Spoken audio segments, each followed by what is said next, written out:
Hello and welcome to the Enspiral update video October 2019. I'm your host and catalyst, Jorian.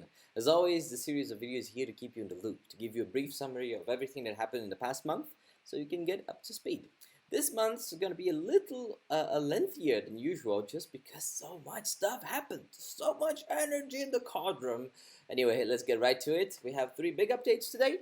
The first one is the Catalyst sponsorship program.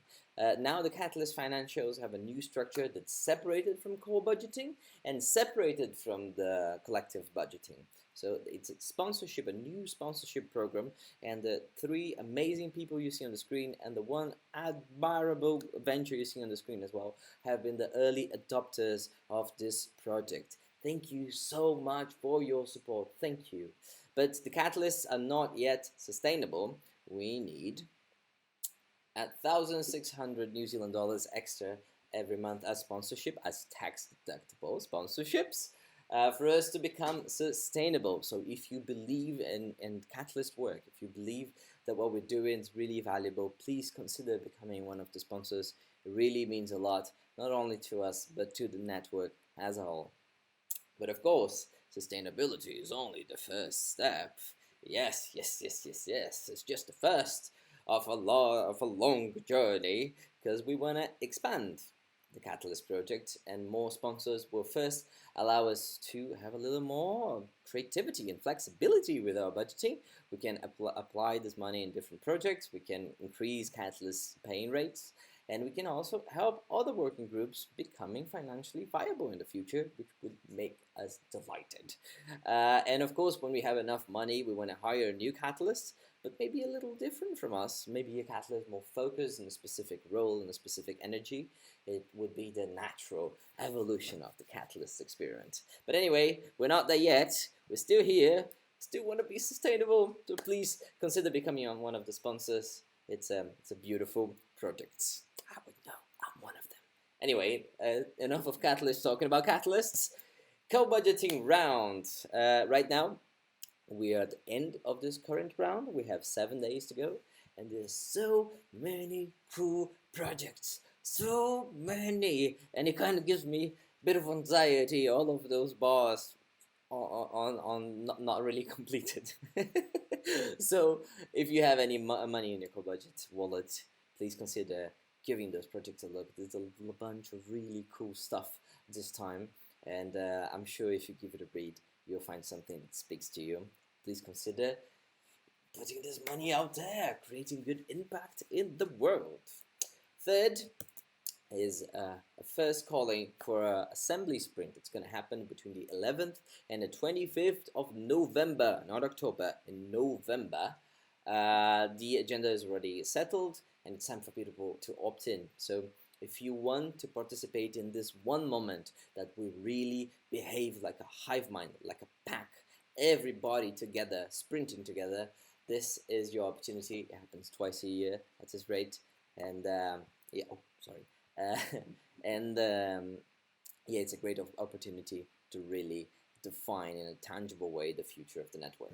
Please join us. As always, the link will be below. All the links will be below. You won't need to look for them, no worries. So what have we been talking about? What have we been writing about?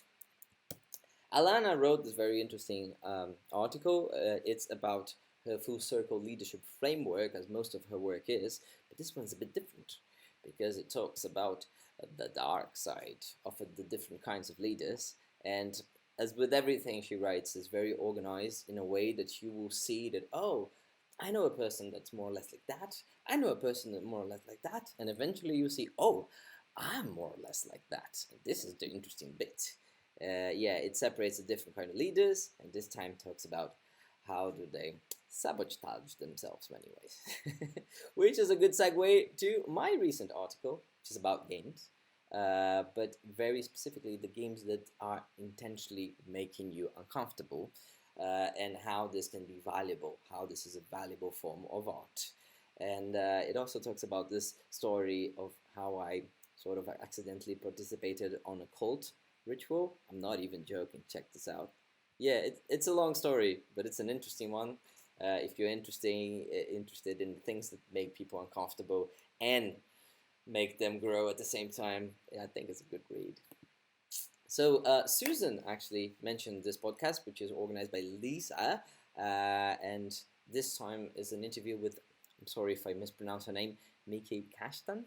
Is that right? Which it's about thriving self-organizing organizations, self-managing organizations. Sorry, and this lady has a lot of experience. It's actually very interesting if that is your gig.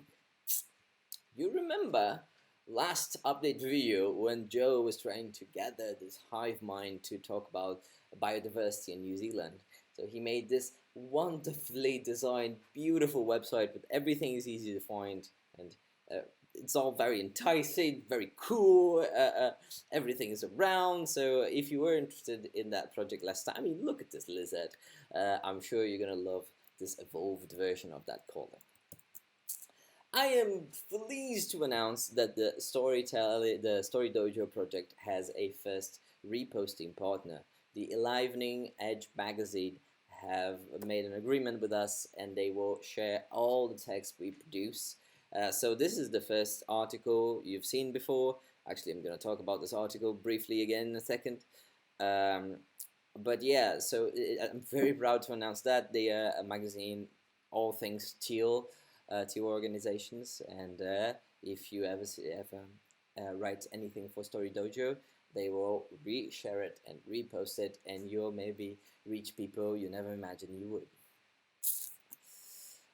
This is Rich's new article on leaving the Church of Social Justice to talk a lot about call-out culture and the bad experiences he had personally with this culture and the processes it created in his mind. As always, Rich is really good at this kind of thing. The way he exposes his ideas is particularly interesting. So if you're interested in call-out culture and if you've ever experienced that from either side, it's a really good read. This is just a sneak peek, but Emmy and Emma have shared this first image, just the teasers, about the impact report that they're writing. It has already a couple of interesting bits of information, and it's beautifully designed, as you see. So if you're as curious as I am about the upcoming impact report, please give it a look, give it some hype. The September check-in was amazing. There was so much energy here, and so many great so many great stories, so many great tales, and so much energy around here. I thought I should mention it. The new October check-in is already open, which I'm gonna also link down below, but I'm also gonna link this one because it was particularly interesting, particularly plentiful. Phoebe gave an interview for the Future's Beautiful podcast about system change, courage, and the apocalypse. As many of you know, Phoebe has been working a lot with climate grief, so I just really love the drama in this title, and the apocalypse. Give it a look.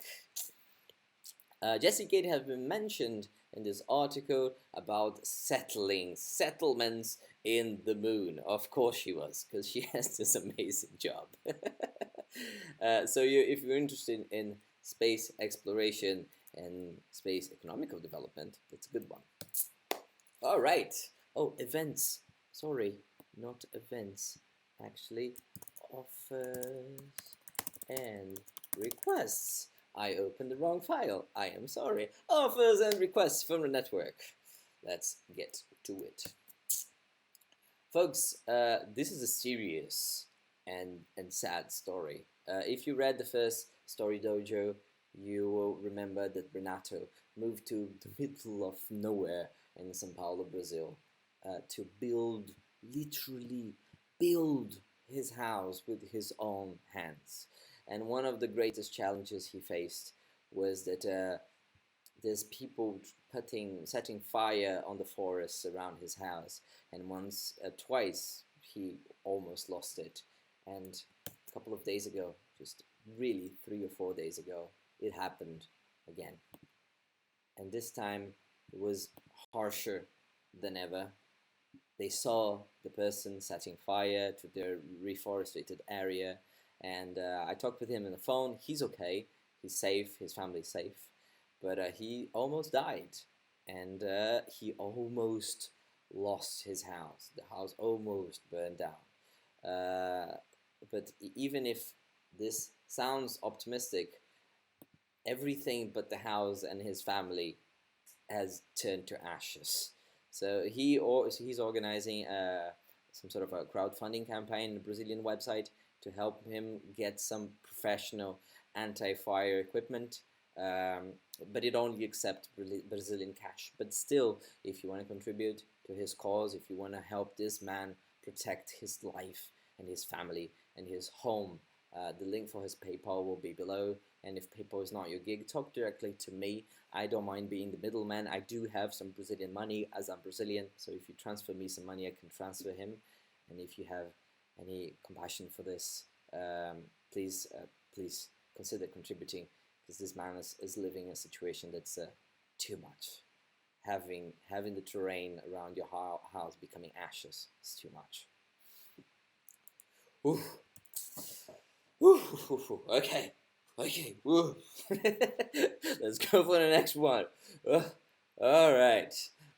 So the Better Work Together platform is released and has a lot of courses already running, and they've been really great. Fran and Ans have put an amazing amount of work, of effective work. This platform came from nothing to working very quickly. So we Enspiralites, we have discounts on the courses, and just give it around. Just give a little bit of your attention to this platform. And Fran is asking us, please, if you could share this anywhere, in your Facebooks, in your LinkedIn's, in your kitchen conversations. It's just the beginning of this new platform, and they could really use any media support that they can. Even if only 5 of your friends see it, it already means a lot. So you should give the Better Work Together platform a look anyway. But yeah, the courses here are courses about better decision making. It's all things Enspiral, and run by many Enspiral people themselves. So please give it some attention, give it a share. It would really make a difference. All right. So Phoebe shared this job opportunity. P2P models looking for a front-end software developer. It's here on Slack. I will share the link below as always. Natalie shared this EHF post. They hire a new event team for next year, and Natalie feels that a lot of Enspiralites could fit very well this role. So give it a look. Miles shared this research project. So the Tehiko project is looking for research and techies people interested in Maori culture and Maori language. I know he has been working with them for I think 1 year now, and he had told me great stories about it. They're doing really, really great work. So if you're interested in Maori cultural resonance in the world, and you have a little bit of techie energy, maybe you're a programmer, maybe you just know about these things, give them a look. They need people. Chelsea is sharing this job opportunity. What was it again? Customer service job for somebody in New Zealand and Australia. So if you're interested in that, it's a part-time job. Apparently pretty cool. Who shared this again? It was Gina. Gina shared this the full stack engineer role for the Open Collective. So if you're looking for a job, they have this amazing cute video here. It's a bit long for me to pass now, but yeah, just know it's pretty cute. Explains very well. And then it's the moment for us to end this video with the moment of Unzen, and I have found actually Anne's shared. Oh no, did I lose my Unzen? Come on, I can't believe this. I lost it. Well, that is the moment of Unzen. Me losing the link that I was going to put here. Gods. I record this video without cuts. This is pure, real frustration. Here's a gift for you. Thanks very much for your attention. Again, please consider sharing the Better Work Together platform, donating some money if you had to Renato's cause, and sponsoring the Catalyst program. See you next month. Ciao.